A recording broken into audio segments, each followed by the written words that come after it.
Have you noticed how the emotional tenor of the workplace these days is getting really negative a lot of times? There are a lot of reasons for that. There is, overwhelm. People just feel like there's too much to accomplish, too much to think about, and they don't have that sense of ever being done anymore. That's stressful.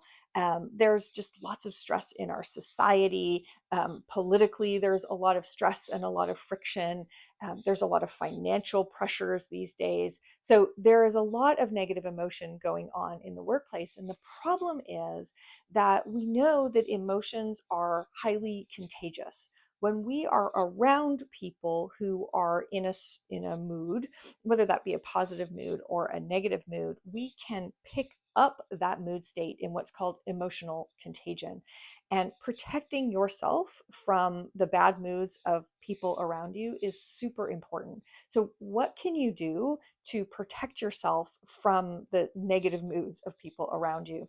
So, let's talk about things you can do to sort of protect yourself before, inoculate yourself against emotional contagion and bad moods, things you can do in the moment to kind of reduce the transfer, and then things that you can do to cure it if you have picked up a mood from somebody else. Okay, so beforehand, how do you inoculate yourself or prevent, make yourself a little bit more immune?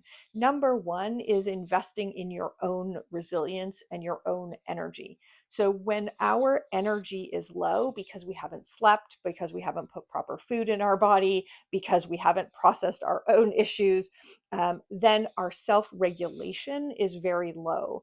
So we're not as on guard or as aware of what moods we're picking up from people. We're not as kind of buoyant to be able to recover from things. So, the number one thing you can do to inoculate yourself against bad moods all around you is to invest in your own resilience, whether that's at work or, I remember having two teenage girls in the house. And I needed to invest to make sure that my self-regulation was good. And on the days I didn't, it would just you could just feel it coming, and you kind of had no control over picking up their mood.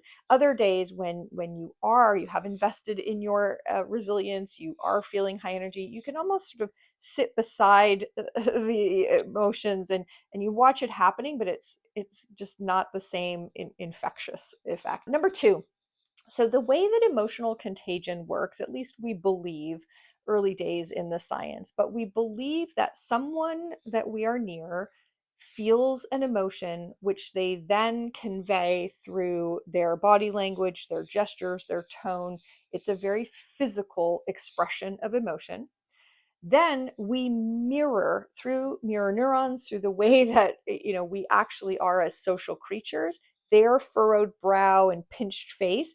We start mirroring their furrowed brow and their pinched face or their slumped shoulders. And then our brains interpret that body language as, oh, we must be feeling badly. So there's this multi-step process that has to happen for emotional contagion to work.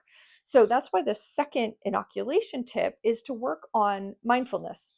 And whether that's a meditation practice or a mindfulness practice, there are so many great apps and great things you can use now to get better at this. But what's great in all of those different options is that we start to become more aware of the physical sensations in our bodies. And we start to become more aware of, oh, my palms are getting sweaty. Oh, I just noticed my face is all scrunched up. Oh, I just noticed that I'm wearing my shoulders as earrings. Um, and when we are more aware of that, remember, their feeling turns into their body language, which turns into our body language, which turns into our feelings. If we notice this before our brain has had a chance to say, oh, I must be feeling stressed, we have a chance to interrupt it. So anything that makes you more in tune with the physical sensations of your body will make you more immune from that emotional contagion effect. All right. What about in the moment? Here I am standing beside somebody who is highly infectious with negative mood. How do I make it less likely that they're going to transfer that to me? Well, first thing is you want to, inside your head, name what you're seeing. So if you can spot, remember in the transfer, it's going from their body language and gesture to yours. If you can even back it up and say, oh, I see theirs. So I see that they are, talking really quickly. I notice that they are breathing really shallowly. If you can name that, oh, wow, okay, they are, doing this, then you have the chance to interrupt it before it actually affects your body language. So, really, really interesting. Next, become a bit of a sleuth. So, again, we want to interrupt this automatic subconscious emotional story that's going on. And if we kick into our more intellectual, okay, what might be going on for them, what could this be about, as we make it a more intellectual exchange, we are going to protect ourselves from picking up that emotional state in the same way. Another thing that you can do in that moment is, and this is not going to be what makes sense, but it's interesting. There's research that shows that when you offer help to someone, when you are empathetic to them, that you actually start to become more empathetic to yourself, kinder to yourself. So, in this case, if we want to flip that on its head, is there a chance in that moment with this person who's not feeling well? Is there a chance for you to ask for their help? Is there something manageable that you could ask for their help with? Could you say, I'm struggling with this, or I'm worried about that, or I don't know how to approach this? Because if they can find it within themselves to help you, as you respond to that help, as your body language becomes more positive in response to that, they will come with you and start to be kinder to themselves.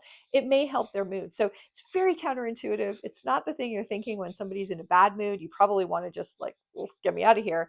But if you can find something genuine and authentic to ask for help on, that may really turn the tide of their mood. If not, then you probably want to create some distance. So, creating distance, I know it sounds like I mean physically, and maybe physically, but creating distance, it turns out that we're more susceptible to emotional contagion the more we have in common and the more we identify with the person. So, in the situation, if you can create a little bit of emotional distance from them. So, if somebody is really upset at work and they're really frustrated and they're telling you all about why this is horrible and you're doomed and whatever else, you might create some distance by saying, oh, this person has a different manager than I do. And I'm so grateful that, I have a different relationship. I have a different experience. So, I have a reason to feel emotionally different than they do. Or, they have 3 kids under 5 at home, and this is a lot to deal with. On top of that, I got 8 hours sleep last night. So how do you create a little distance, not to other them, but to empathize with them, and to realize that you can have a different experience, a different narrative, a different story about the same situation, because there's something that's different from you. So those are things you can do kind of in the moment to reduce the transfer of those negative emotions. But if you realize like, oh, no, I'm fully infected, I now am feeling, really deflated, and okay, well, the things you can do to kind of recover from that is interrupt. So here's the interesting thing: emotions are subconscious, they are automatic, they happen really fast, and we don't really have control of them.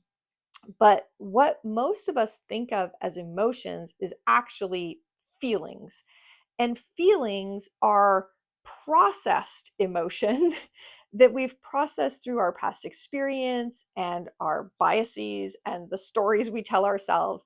And so, one of the things you can do is, just because you've caught somebody's negative emotion doesn't mean you have to take on their narrative, which may not be a good narrative.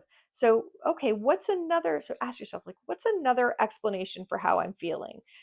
What's something I could do that would change how I'm feeling?